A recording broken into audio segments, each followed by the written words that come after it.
दर्शक बंधु आज बालेश्वर जिला सिमुलिया थाना अंतर्गत 16 नंबर जातीय राजपथर मार्कोणा ससुराल ढाबा निकट में घटी जाइछि एक दुर्घटना जो जड़े स्कूटी चालक चली जाइछि जीवन।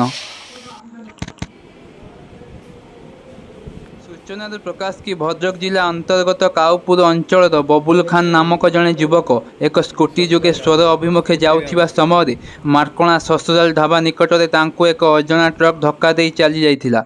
फल से गुरुतर आहत हो रास्ता पार्श्व पड़ रही बेले स्थानीय लोक मैंने देखि 108 आम्बुलांस जोगे सिमुलिया गोष्ठी स्वास्थ्य केन्द्र को आनिबा परे डाक्तर मृत घोषणा कर सूचना रही।